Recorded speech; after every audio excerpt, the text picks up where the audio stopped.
welcome to episode 98 of Prose. This week, seek out connections underground and meet a foreboding woman in white in a classic Japanese ghost tale. Firstly this week, just a general note. Yet again, I am on the road for my regular gig, so the variation in sound is far more apparent than usual. Please forgive any funkiness present, as I am recording in closets and stairwells while showing my students the world. I hope that you will go follow the show on social media under @ProsePodcast, and if you are enjoying the show, head right on over to Apple Podcasts and give me that 5-star click. It helps me out so very much. For easiest access to the show, subscribe using Apple Podcasts, Google Play, or whatever podcast app is your favorite. I can't help but ask you to go check out the Prose Patreon page as well. That's at patreon.com/prosepodcast. Do consider supporting the show there. Not only will I be so extraordinarily grateful to you for helping out, I'll send you some swag too. Thanks for listening. Let's get to the tale, shall we? This week we have Riding Along and Yuki-Onna by Lafcadio Hearn. Enjoy!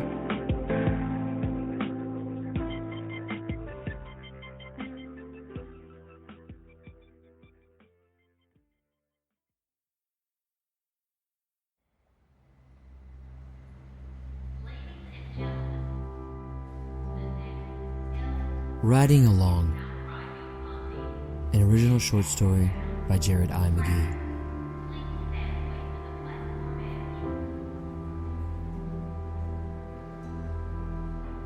Yep, and then going on this next, and then the side of Far Rockaway. Far Rockaway.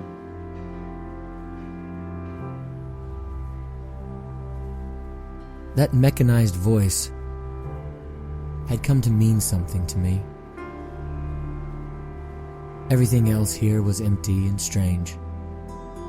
But these few, squawk-boxing, beautiful humans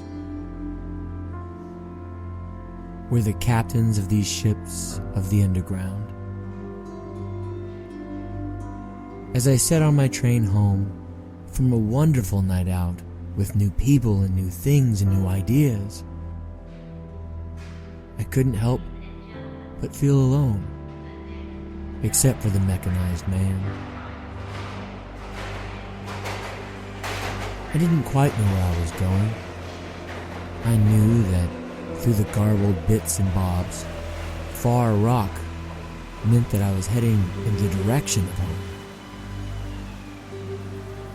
I have trouble not looking in people's faces. There that night, on that train, there weren't very many people, but I looked them in the eyes nonetheless. Directly in front of me, a young woman read a book. It looked like a weathered copy of A Feast for Crows. I loved that book the first time I read it.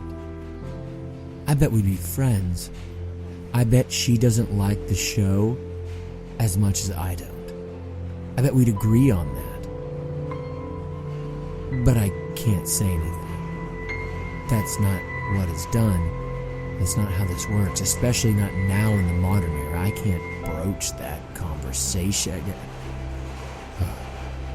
I breathe in. I breathe out. I look in a different direction before my journey mate thinks me odd or aggressive.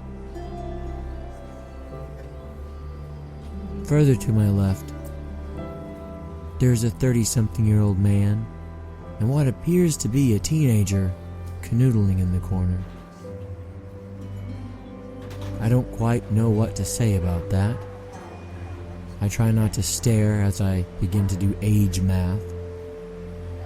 At first, I think he's her father, or older brother, or cousin. But that canoodling really does get a little bit hot and heavy.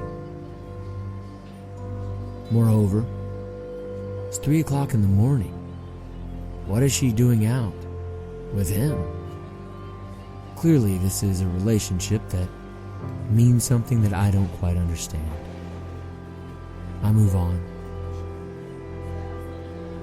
The only man standing up looks ragged and broken and tired. He looks hungry, and he's asking for money. No one will look him in the face. I look him in the face. The brakes screech, and we pause for a moment. Where's the next question? Yep, this is A for rock. A for rock.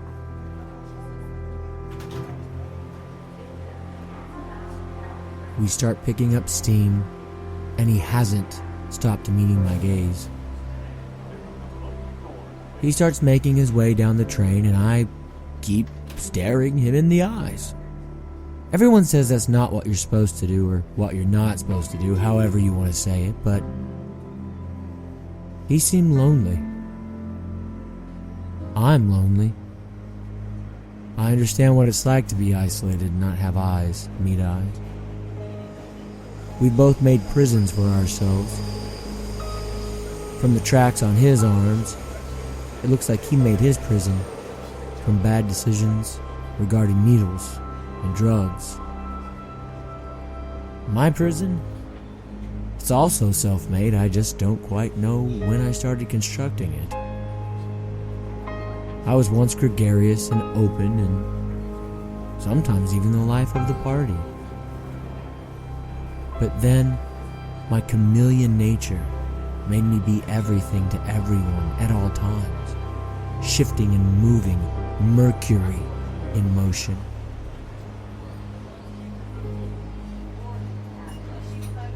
One begins to lose oneself when one cannot remember. I can't remember who I was. I have vague recollections, but it seems so far in the past at this point, it's not worth really buckling down on. Well, the man actually came up to me. He asked for money. I gave it to him. Why wouldn't I? He looked hungry, and I didn't give him enough for too much of the poison he wanted to put back in his veins. Instead, I probably gave him enough for another poison. A Big Mac, or some dollar menu items, or a donut, or a cup of coffee to keep the poor guy warm in the middle of January. People wouldn't meet his eyes. They won't meet mine either.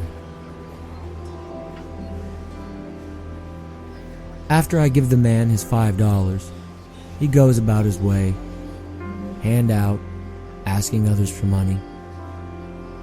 He doesn't seem very impressed with the lack of interaction he gets, but he keeps on moving along. I'm always surprised by the bravery of those men and women. Not the asking for money, but the way they just jolt and leap between cars as a subway train is moving at top speed. Those mechanized voices, those friends of mine, they tell me not to do that, and I obey the rules. Maybe that's my problem. Maybe that's what I did wrong, where I lost myself. Once, I sought to always question and push all boundaries. Rules were a construct that was absurd. Now I sit, legs crossed tightly, staring at anything but my fellow man, because I'm told I'm not supposed to. And yet,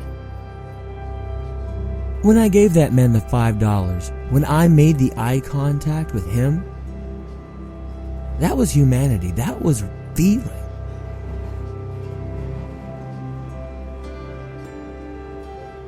I'm only 2 stops away and everyone else seems to be gone now.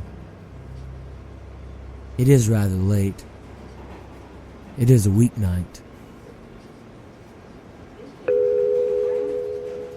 Still, for a city that never sleeps, everyone sure seems to go to bed early.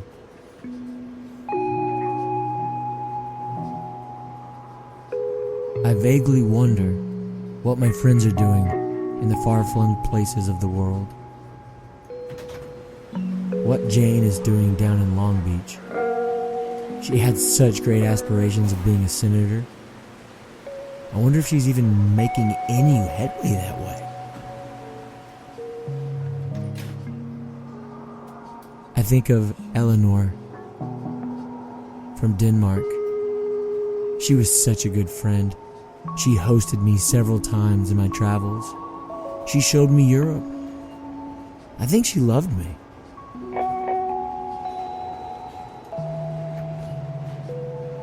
I think of Mark, one of the best guitarists I've ever known in my life. I think he lives in Seattle now. Not making music, mind you. I'm pretty sure that he's a graphic designer for a legal pot company. Man, that guy could play. He had such a future, had he only just held on. Yep, this is Lafcadio. Yep, and this is the foreboding. Lost in thought, I almost missed my stop. I wait for the doors to open. Always a little awkwardly, I must admit. I don't quite have the timing down. And I leap out of my car right as they do. As is my habit now, rather than just walking away from the car that I was in, I look up and down the track to try to meet eyes with the owner of that mechanized voice. I meet eyes with him again. I meet eyes with him too, like I did the $5 man. The mechanized voice waves at me with a slight quirk of a smile. I wave at him, letting him know as best I can through the small tilt of a wrist and the small scrunching of my cheeks, and hopefully what is a genuine light in my eyes, that I appreciate him leading me through all these twists and turns. A guide in a labyrinth to someone all alone.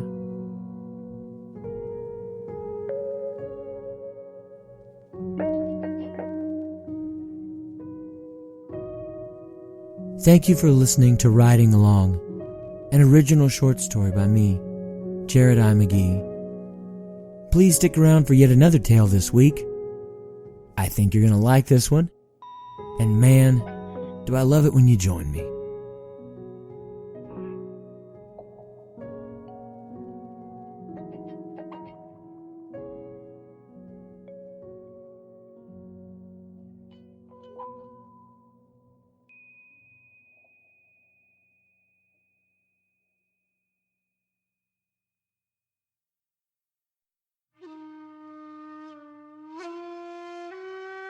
Yuki-Onna by Lafcadio, Hearn.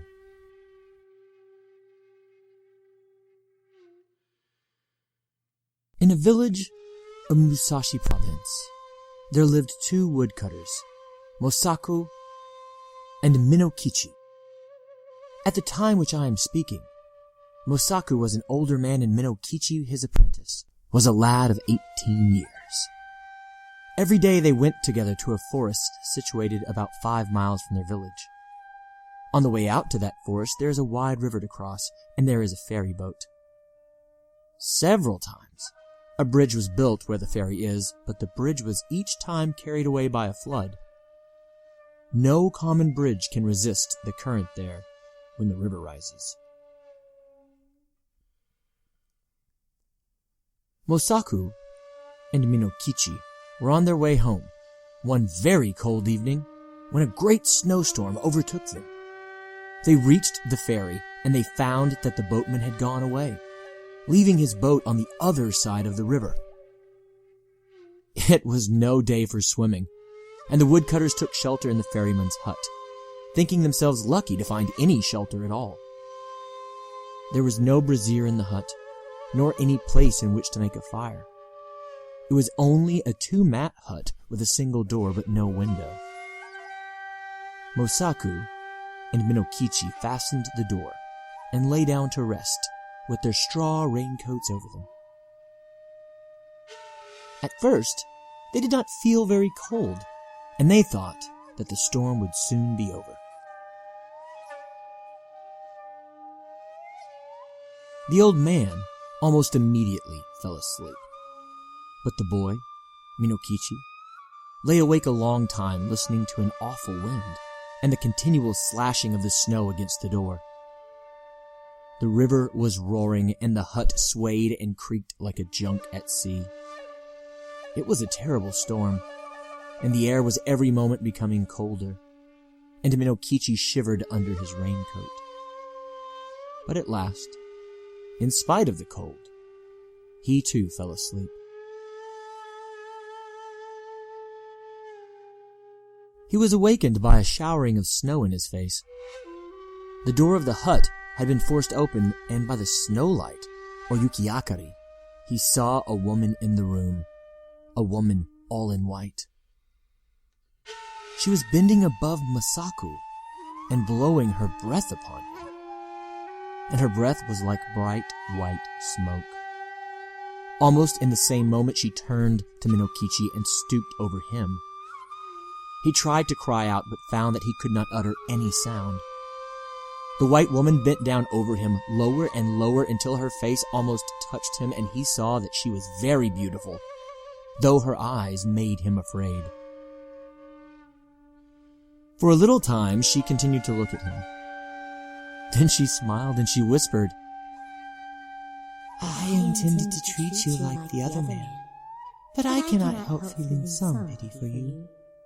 Because you are so young, you are a pretty boy, Minokichi, and I will not hurt you now. But if you ever tell anybody, even your own mother, about what you have seen this night, I shall know it, and then I will kill you. Remember what I say, Minokichi.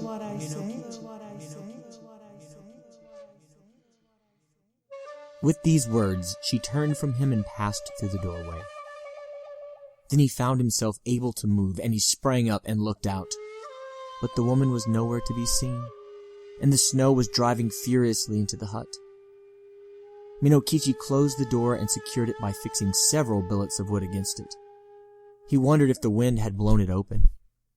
He thought that he might have been only dreaming and might have mistaken the gleam of the snowlight in the doorway for the figure of a white woman, but he could not be sure. He called to Mosaku and was frightened because the old man did not answer. He put out his hand in the dark and touched Mosaku's face and found that it was ice. Mosaku was stark and dead.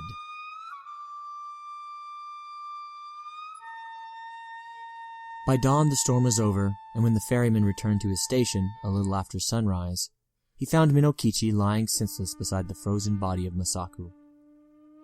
Minokichi was promptly cared for and soon came to himself, but he remained a long time ill from the effects of the cold that terrible night. He had been greatly frightened also by the old man's death, but he said nothing about the vision of the woman in white. And as soon as he got well again, he returned to his calling, going alone every morning to the forest and coming back at nightfall with bundles of wood, which his mother helped him to sell.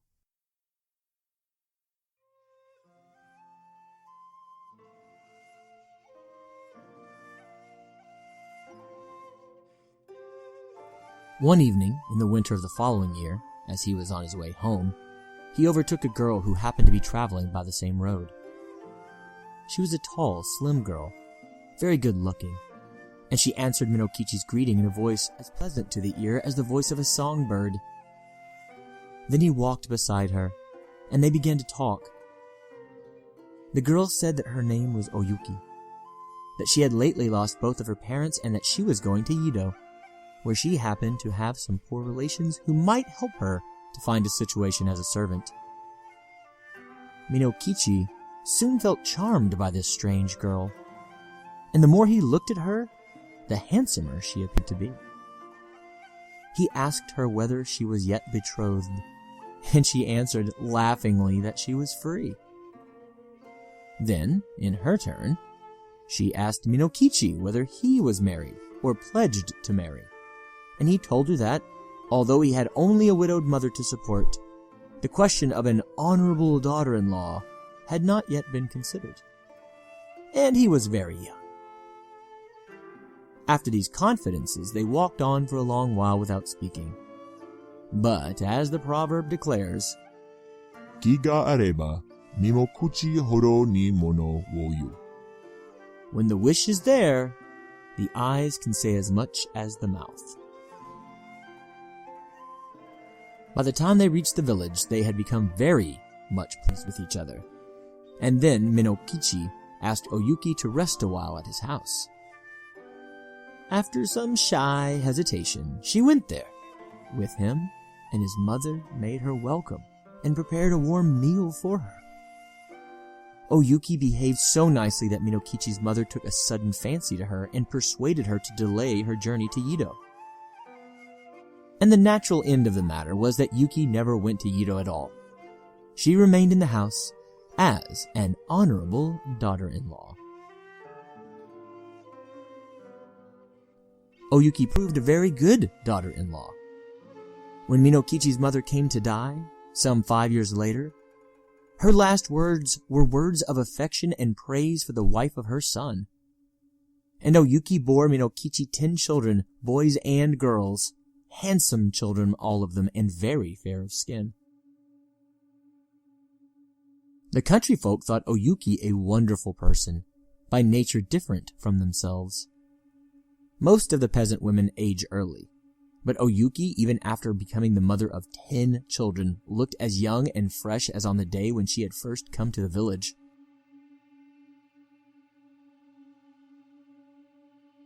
One night after the children had gone to sleep, Oyuki was sewing by the light of her lamp, and Minokichi, watching her, said, "To see you sewing there with the light on your face makes me think of a strange thing that happened when I was a lad of 18. I then saw somebody as beautiful and white as you are now indeed. She was very like you." Without lifting her eyes from her work, Oyuki responded, "Tell me about her. Where did you see her?" Then Minokichi told her about the terrible night in the ferryman's hut, and about the white woman that had stooped above him smiling and whispering, and about the silent death of old Mosaku. And he said, "Asleep or awake, that was the only time that I saw a being as beautiful as you. Of course, she was not a human being, and I was afraid of her, very much afraid, but she was so white. Indeed, I have never been sure whether it was a dream that I saw, or the woman of the snow." Oyuki flung down her sewing and arose and bowed above Minokichi where he sat and shrieked into his face, "It was I, Yuki, it was I. And I told you then that I would kill you if you ever said one word about it. But for those children asleep in there, I would kill you this moment. And now you had better take very, very good care of them, for if ever they have a reason to complain of you, I will treat you as you deserve." Even as she screamed, her voice became thin like a crying of wind. Then she melted into a bright white mist that spired to the roof beams and shuddered away through the smoke cold. Never again was she seen.